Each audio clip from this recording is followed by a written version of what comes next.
You're a bad husband. Here's the thing. Even if those words aren't true, the damage is already done. In about 2 seconds, I can go from being present to being defensive, and nothing about me has changed.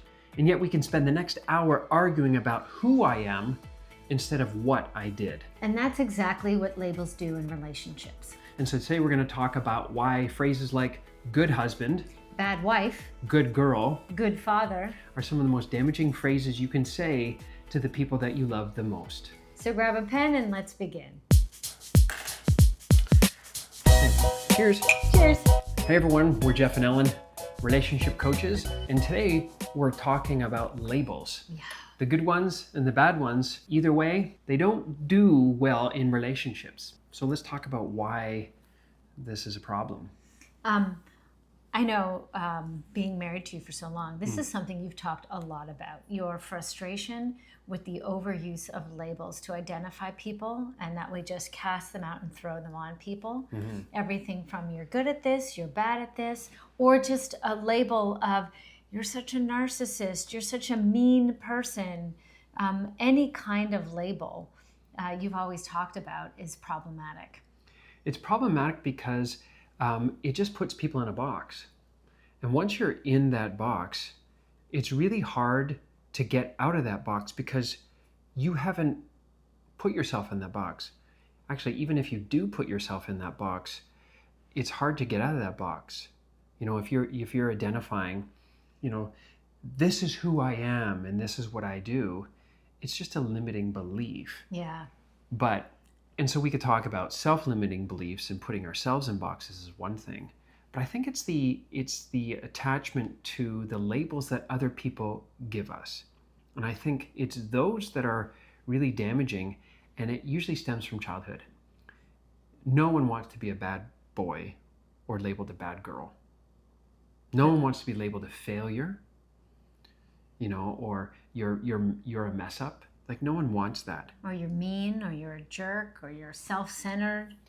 Because that is given to you from another human being who's in a position of power or authority, might be a parent figure. Could even just be your friend, though, telling you. It may be, yeah. Or your partner in a relationship. You know, we see this all the time. Couples come in, and when they're sharing their situation that's happening in their home, they're often using labels to describe their partner. My partner is such a... Yeah, and it's like a name tag that just gets stuck on you. It's like, that's it. You have that label, and it's impossible to get away from the label. And why labels are so hard on people is because they're empty. Yeah. They stay in the realm of vagueness. It's true. They're always very generic and generalized. You know, even if you're bad, that is so globalized and so generic. Bad at what? Like, how am I bad? When am I bad? Why am I bad? Like, there's no more information. Just, well, it doesn't matter. You're just bad. Yeah. Because I've said so. And what's hard on the person is, like, they don't know how they got the label. Yeah. And they don't know what's required to get out of that label. Actually, as you speak about that, I think about children. Actually, my heart just like welled up because I'm like, yeah, that happens to children a lot.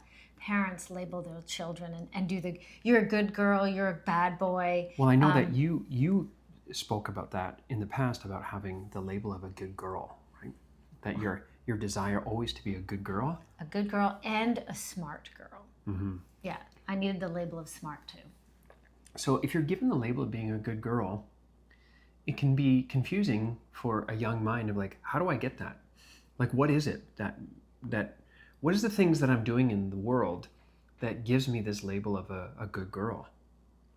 If you don't know, it can cause anxiety because you're like, oh, good God, I don't know how I got this, but I certainly can't lose this label. Yes. And I don't know what I got this label.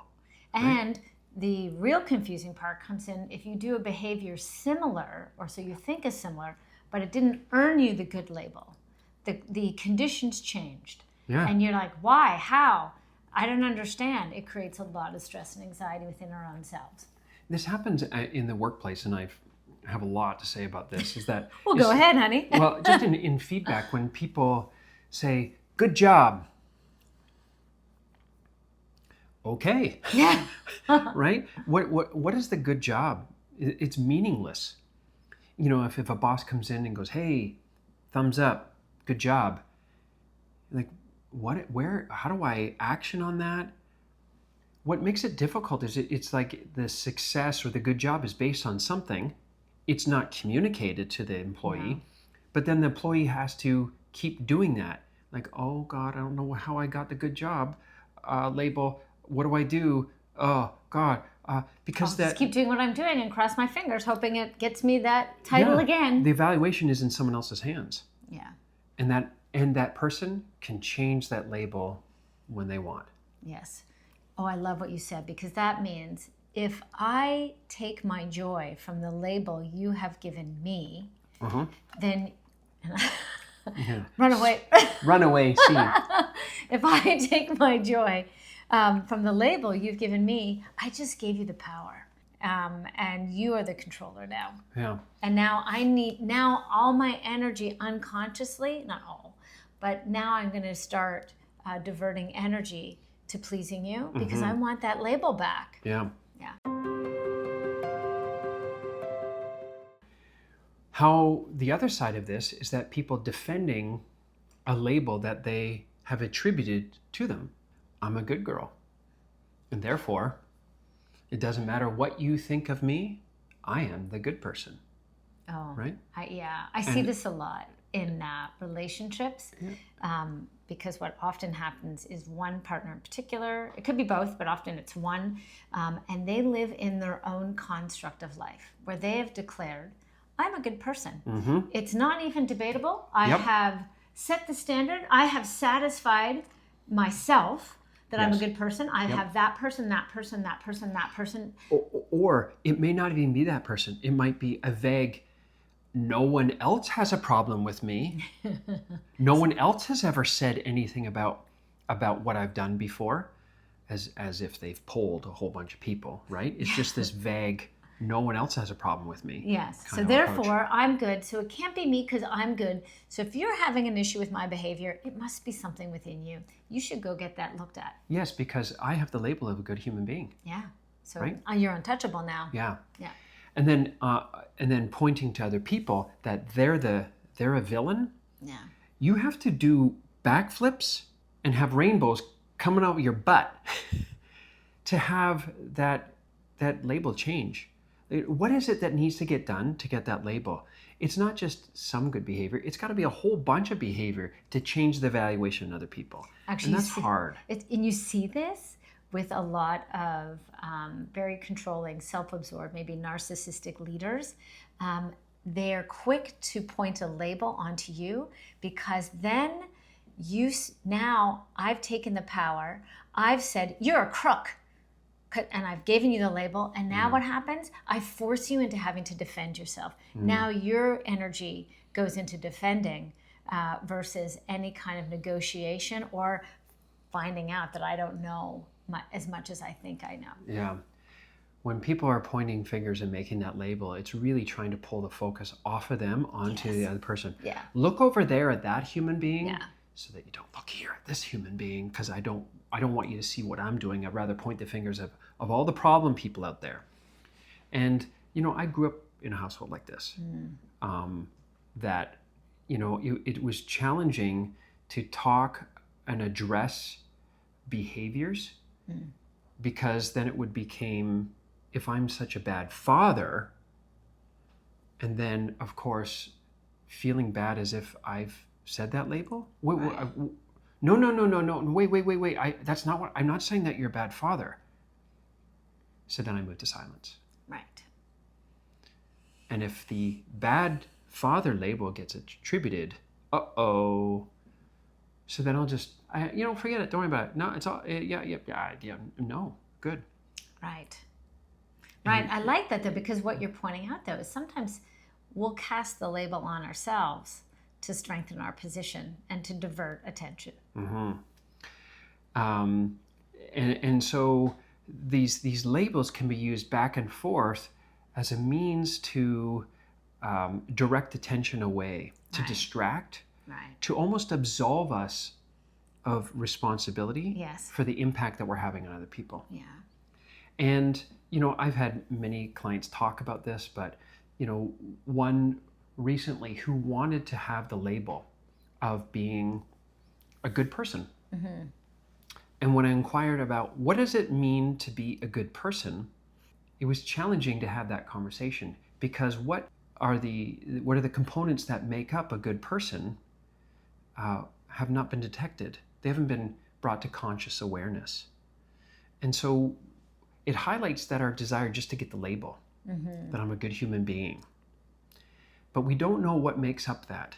And so it's like in school when kids chase marks, but they don't chase understanding. Yeah.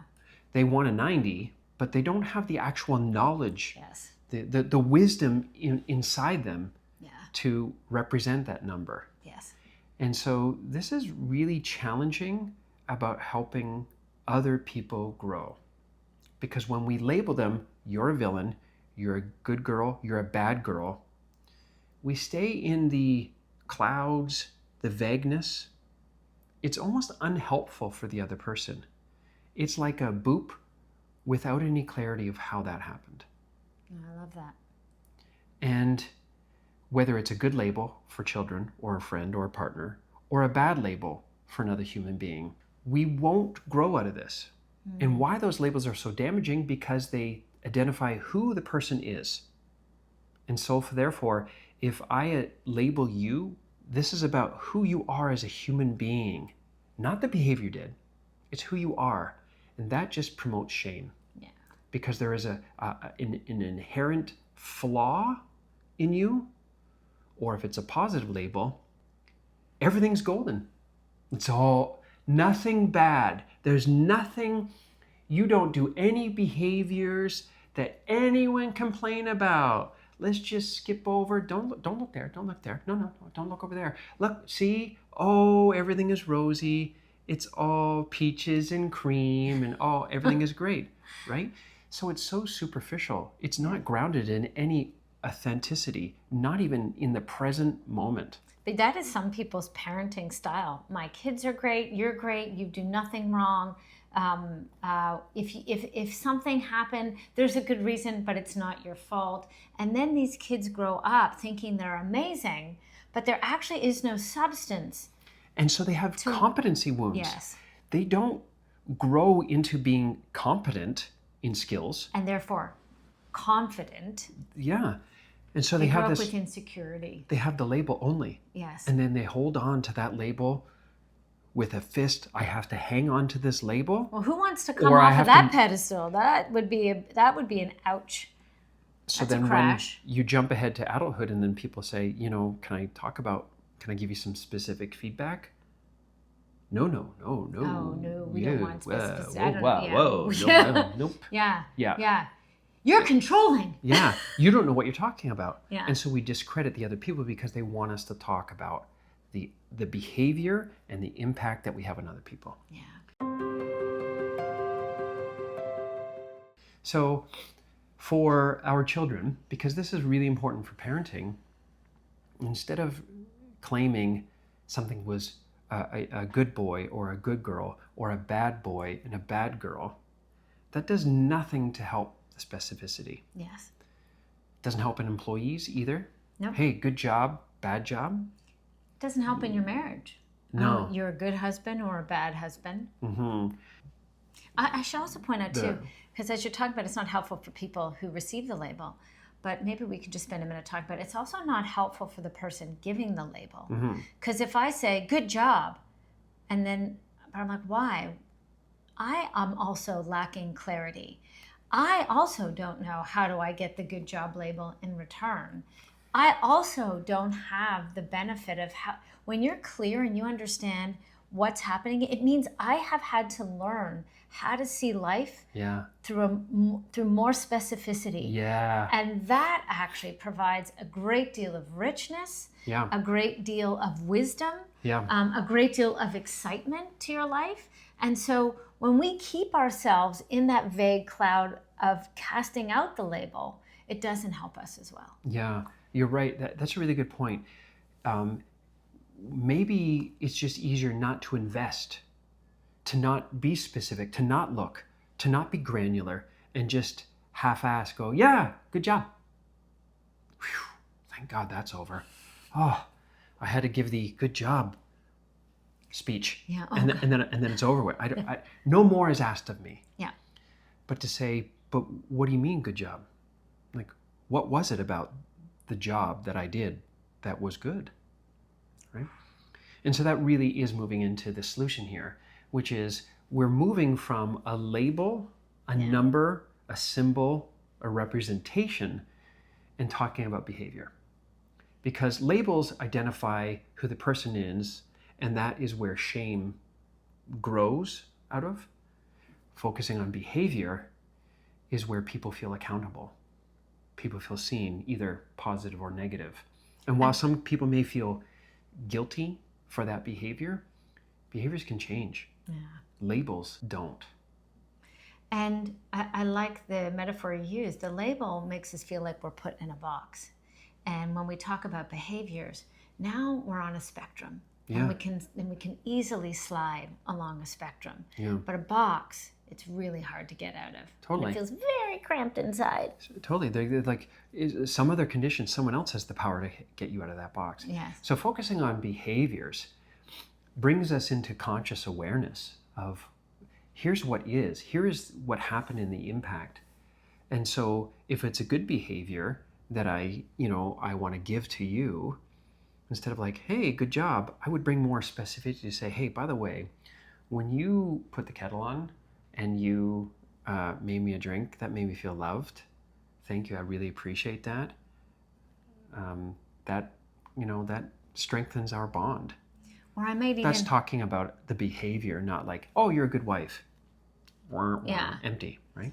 Or I might say you're a good dad. It's like I see how busy you are, and that it doesn't matter what deadline you have, it doesn't matter what deal is on the table, you prioritize our kids.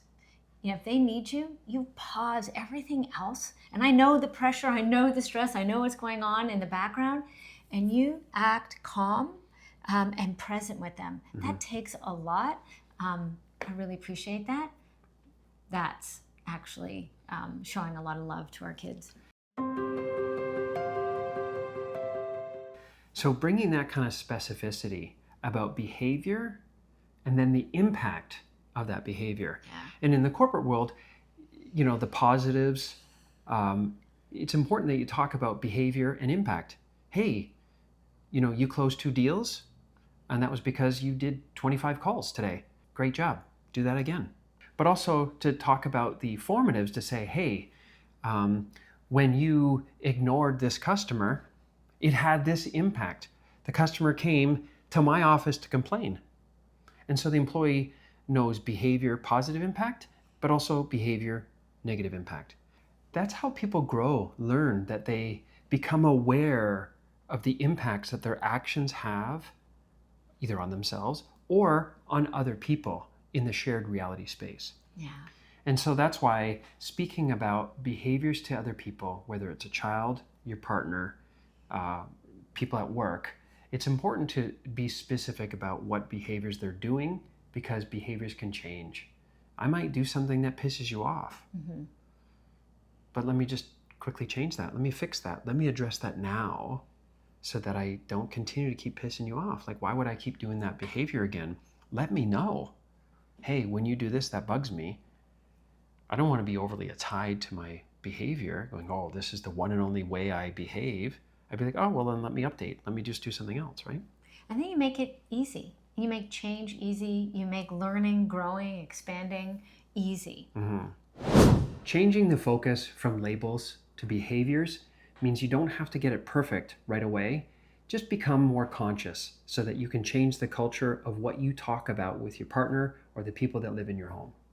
If you enjoyed this video, consider hitting the subscribe button. It helps us get our videos and information into the hands of the people who actually need it. And please stay tuned for more of our videos. Yeah, thanks for watching. Thanks for watching.